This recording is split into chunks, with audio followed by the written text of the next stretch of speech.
الهاكرز هم مجموعة من الناس عندهم مهارات رهيبة جدا في انهم يخترقوا او يتحكموا في الاجهزة والمواقع والشبكات، واللي هم بيشكلوا خطر كبير جدا بسبب انهم بيقدروا يوصلوا لمعلوماتك وبياناتك الشخصية، ودي كارثة حرفيا. والمشكلة في الموضوع ده انه مش متوقف عليك بس، بل بالعكس هم بيقدروا انهم يتحكموا ويخترقوا شبكات وكمان دول. وفي مقطع النهارده هكلمك عن اغرب واخطر مجموعة هاكرز، واللي ممكن تكون اول مرة في حياتك تسمع عنهم، وهم هاكرز السحالي. فلو حابب تعرف مين هم وايه كمان المواقع اللي هكروها وايه قصتهم وحقيقتهم بالظبط، خليك معايا لاخر المقطع.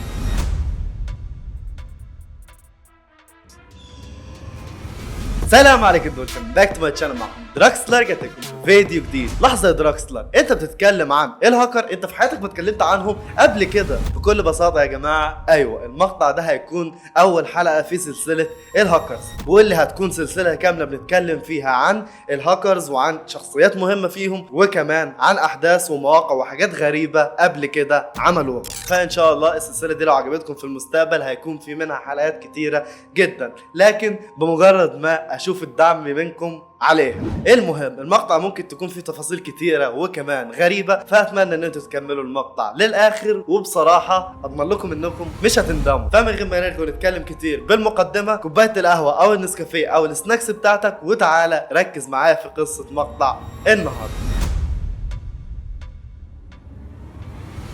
أخطر الهاكرز اللي دمروا 100 مليون جهاز اكس بوكس علشان الشهرة. 18 أغسطس سنة 2014 بتظهر مشكلة كبيرة جدا كالمعتاد في أجهزة اكس بوكس، والمشكلة دي ان بكل بساطة المستخدمين مش قادرين انهم يوصلوا للألعاب بتاعتهم، وبالتحديد المشكلة ظهرت بشكل كبير جدا فين؟ في لعبة ليج اوف ليجندز. الناس فجأة اثناء ما كانوا بيلعبوا عادي جدا، فجأة بيلاقوا انه في مشكلة باللعبة، وكل ما يحاولوا انهم يدخلوا عليها لسه المشكلة موجودة. وده مش مع شخص او اتنين، لا بالعكس، ده حصل مع ملايين المستخدمين من اللعبة في نفس الوقت. فمعنى كده ان في حاجة مش طبيعية بتحصل. لكن تعالوا بقى نعرف حقيقة وبداية المشكلة دي كانت منين. فجأة كده بيظهر اكونت على تويتر في نفس وقت المشكلة اسمه ليزارد سكواد او فريق السحالي، واللي دي الصورة بتاعته، وبينزل عليه بوست يوضح انهم المسؤولين عن المشكلة اللي حصلت باللعبة. طبعا عدد كبير جدا من الناس شافوا البوست ده وكمان الاكونت، لكن عدد كبير جدا منهم قال ان الاكونت ده ممكن يكون فيك ومجرد ان هو بس عاوز ياخد شهرة على الموضوع، وان شركة اكس بوكس حصل فيها عطل بسيط. لكن الغريب ان بعد 48 ساعة بينزل بوست تاني على الاكونت وبيقول انهم هيعطلوا لعبة تانية اسمها رون سكيب، وبالفعل ده بيحصل، واللعبة التانية كمان بتبطل تشتغل، والمستخدمين بتوعها مش بيقدروا انهم يوصلوا للسيرفرات بتاعتها. فمعنى كده ان الاكونت ده هو المسؤول عن عمليات الاختراق دي كلها. ولا يا جماعة معلومة جانبية، وهي كل الهجمات اللي كانت بتحصل على الالعاب دي سواء ليج اوف ليجندز او رين سكيب كانت عبارة عن هجمة اسمها DDoS، ودي بكل بساطة بتكون عبارة عن ان شخص يعمل بوت معين، فالبوت ده يعمل بوتات تانية، وكل البوتات دي تبدأ انها تعمل سيرفرات واي بيهات وهمية تدخل على الموقع او اللعبة او المنصة وتحاول انها تضعفها، بحيث ان الهاكر يكون من السهل عليه جدا ان هو يخترق اللعبة دي زي ما انتم شايفين من الصورة اللي قدامكم. طبعا انتم ملاحظين الحماس اللي فيه وانا بتكلم عن القصة دي، لان المشكلة الحقيقة اللي هتعرفوها في الاخر بجد بجد هتصدمكم. فالمهم، بعد 6 ايام من اللي حصل، وده في 24 اغسطس، بينزلوا بوست غريب جدا وبيقولوا فيه انهم هيعملوا شوية سحالي لشركة سوني. وطبعا معنى انهم بيجهزوا سحالي كتيرة وكده انهم هيعملوا هجمة جديدة على شركة سوني، واللي هتكون زي ما توقعت ملايين اجهزة البلاي ستيشن تبع سوني ما بقتش بتشتغل، واللي ده خلى اكونت ليزر سكواد ينشهر، وكمان ناس واكونتات تطلع تهاجمهم لانهم سبب في تعطيل كل الاجهزة دي. لكن الغريب والمجنون ان الاكونت بتاعهم بتنزل عليه صورة مش طبيعية، والصورة دي بتوضح انهم عبارة عن جماعة، لدرجة ان صاحب شركة سوني ذات نفسه طلع واتكلم عن المشكلة دي. وكمان على فكرة فريق ليزرد سكواد ده عمل موقف جانبي كده، او مش موقف جانبي، هو مقلب حرفيا، وهو انهم نزلوا بوست على الاكونت بتاعهم بيقولوا فيه ان الطيارة اللي هيركبها صاحب شركة سوني النهاردة هتكون متحملة بكمية كبيرة جدا من فبسبب كده بتيجي الشرطة وبتعطل الطيارة بتاع صاحب شركة سوني وبيوقفوها في المطار لمدة اكتر من 6 او 8 ساعات، وبتيجي القوات الخاصة والشرطة والجيش وحماية مدنية وكل الناس دي علشان يفحصوا الطيارة. لربما يطلع كلام ليزرد سكواد صح، لانهم زي ما شفتوا من الصورة اللي نزلوها انهم عبارة عن جماعة. فبعد كل المشكله اللي حصلت دي كلها بنكتشف ان الموضوع كله كان عباره عن مقلب، وان الطياره ما فيهاش اي حاجه. والحاجه يا جماعه اللي تصدمكم بطريقه كبيره اني اثناء كل ده واثناء المشاكل اللي عملوها مع سوني وصاحب شركه سوني والشائعات اللي بيطلعوها على نفسهم انهم جماعه، وكمان انهم حطوا جراد في طيارة صاحب شركة سوني، كل ده ما انتهاش لحد هنا. ازاي؟ انتوا متخيلين انهم كانوا بينزلوا كمية بوستات غير طبيعية عن الاف بي اي، وكانوا بيتريقوا عليهم، وكانوا بيقولوا ان الاف بي اي ذات نفسها مش قادرة ومش هتقدر انها تقبض علينا نهائيا. فدي بجد حاجة مجنونة. تخيل ان انت هاكر وكمان بتعمل حاجات غير قانونية، وفوق كل ده بتروح وتتحدى الاف بي اي ذات نفسها.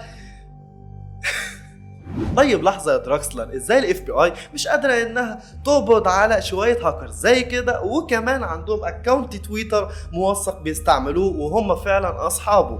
يقدروا بكل بساطه يروحوا يعرفوا مكان اكونت التويتر ده بيفتح وبينزل بوستات منين، وبعدين يقبضوا على صحابه. الموضوع فيه مشكلتين. المشكله الاولى ان شركه تويتر بتحافظ على خصوصيه المستخدمين بتوعها حتى لو الموضوع متوقف على امن وكده. في الاول وفي الاخر شركه تويتر مش بتحب انها تدي خصوصيه المستخدمين بتوعها لاي حد. تاني حاجه، الهاكرز دول اللي كانوا بيستعملوا موقع تويتر او الاكونت بتاعهم كانوا بيستعملوا حاجه اسمها VPN، واللي دي بتخلي المكان بتاعهم مجهول حرفيا، وبيكونوا واضحين لاي حد بيحاول يتبعهم انهم فاتحين من ملايين الاماكن. فبكده الشرطه والاف بي اي مش بيقدروا انهم يوصلوا ليهم. طيب لحظه يا دراكسلر، مين هم ليزرد سكواد واللي خاربين الدنيا حرفيا وعمالين يهكروا في شركات وشركات اكس بوكس وسوني وكل ده، وكمان الاف بي اي مش عارفه انها تقبض عليهم؟ بكل بساطه الحاجه الوحيده اللي هقولها ليك كمل المقطع للاخر وهضمن لك حرفيا ان انت هتنصدم.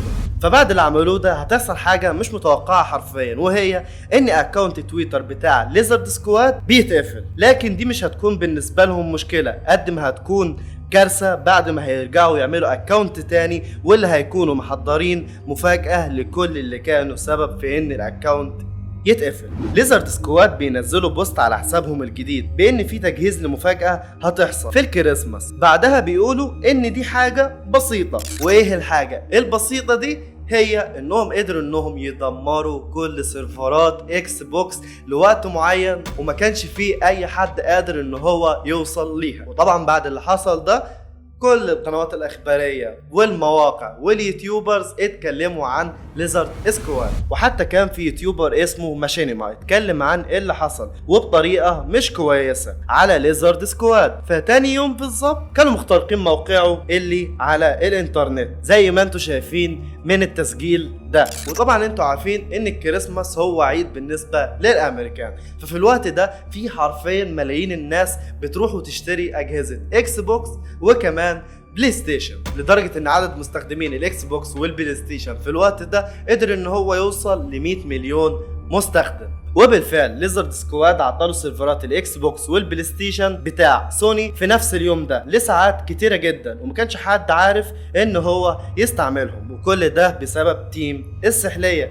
لدرجه ان في واحد غني اسمه كيم وهو صاحب شركه ميجا المشهوره بتاعه الملفات اللي بتترفع على الانترنت، قرر ان هو يدفع ليهم فلوس كتيره جدا وصلت ل 150 الف دولار علشان يوقفوا اللي بيعملوه ده ويقدر يلعب تاني، لان هو كان واحد من الناس اللي بتحب تلعب لعبة كول اوف ديوتي. المهم لازم اعرفكم حاجة مهمة جدا قبل ما ننهي القصة، واللي اكيد هتكون مهمة جدا في الاحداث معانا، والحاجة دي اكيد في نسبة كبيرة جدا منكم لاحظوها، وهي ان تيم ليزرد سكواد ده بيحب الشهرة. واكبر دليل على كده اكونت التويتر اللي هم كانوا عاملينه ومش خايفين ان الشرطة من خلاله تقبض عليهم، وكمان البوستات الكتيرة اللي بيهددوا فيها اي شركة قبل ما يعملوا اي حاجة. فده يعرفك الى اي حد ان المجموعة دي واللي هي اسمها ليزرد سكواد حابة موضوع الشهرة ده وحابة ان كل الناس تتكلم عنهم، مع ان الهاكرز عكس كده خالص، بيحبوا انهم يبقوا دايما مختفيين عن الانظار. لكن ليزرد عكس كده تماما. بس في النهاية مع كل هاكر ذكي دايما بتحصل له غلطة بتكشفه وتكشف حياته قدام الناس. والغلطة اللي عملوها ليزرد سكواد اغبى من اي هاكر انت ممكن تتخيله. والحركة دي هي انهم عملوا بودكاست بوشهم في قناة اخبار مشهورة. 100 million people over this Christmas period. I'd be rather worried if those people didn't have anything better to do than play games on their consoles on Christmas Eve and Christmas Day. وبنكتشف ان اللي عملوا كل ده هم كانوا عبارة عن مجموعة اطفال سنهم ما يتخطاش ال 18 سنة، واللي ظهروا من ليزرد سكواد كانوا 2 بس. اول واحد فيهم اسمه جوليوس كيفي ماكي، واللي مشهور باسم ذا كيل، وهو عضو في الليزرد سكواد، وفي الوقت ده كان عنده 17 سنة. وعلى فكرة شايفين الولد ده واللي هو اسمه جوليوس، الولد ده يا جماعة كان مسؤول عن تهكير ما يعادل 50,000 جهاز كمبيوتر لأشخاص مختلفين، وطلب من كل واحد منهم فدية. اما الولد التاني فهو فياني اومير وعنده 18 سنة، وده كان هاكر بيسرق ويخترق اي جهاز كمبيوتر وياخد منه الداتا اللي هو عاوزها، وكان شغال في الليزرد سكواد كمتحدث عنهم. والحركة الغبية اللي عملوها واللي كانوا فاكرين ان بسببها هيقدروا انهم يهربوا من الاف بي اي والشرطة، وهي انهم لما طلعوا في الانترفيوهات وكانوا بيتكلموا ويقولوا انهم عملوا كده بس علشان يثبتوا ان الشركات دي زي سوني واكس بوكس ومش عارف ايه كلها شركات فيها مشاكل في الامن. يعني هم عملوا كده علشان يوروا الشركات دي ان في مشكلة في السكيورتي اللي كانت عندهم. لكن على مين؟ على الاف بي اي. هم اصلا لسه من كام يوم واخدين $150,000 من كم ده صاحب شركة ميجا علشان يوقفوا التهكير اللي هم عملوه. فمعنى كده انهم مش عاملين كل ده علشان يوضحوا للشركة ان في مشكلة في السكيورتي بتاعتهم. لكن بالنهاية الشرطة قدرت انها تقبض عليهم وتسجنهم، وكمان اديتهم غرامات مادية وصلت لاكتر من $300,000، وقبضوا على 2 تانيين. لكن مش ال4 دول هم كل الليزرد سكواد، لان الاف بي اي بتقول ان عددهم ممكن يوصل ل 12 شخص ويمكن اكتر. لكن بالنهاية برغم انهم كانوا شاطرين جدا وقدروا انهم يهكروا كل الشركات دي والمواقع، بس الشهرة والغرور كانوا سبب في ان الاف بي اي تقبض عليهم ويتسجن. كده كنا وصلنا لنهاية المقطع. اتمنى يا رب يكون المقطع عجبكم. ما تنسوش لو عجبكم المقطع تعملوا شير ولايك وسبسكرايب، وانزلوا اكتبوا لي تحت بالكومنتات هل السلسلة دي عجبتكم ولا كانت غريبة او مملة. انزلوا اكتبوا لي ارائكم كلها في الكومنتات. وبس كان معكم دراكسلر، اشوفكم في المقطع الجاي. باي.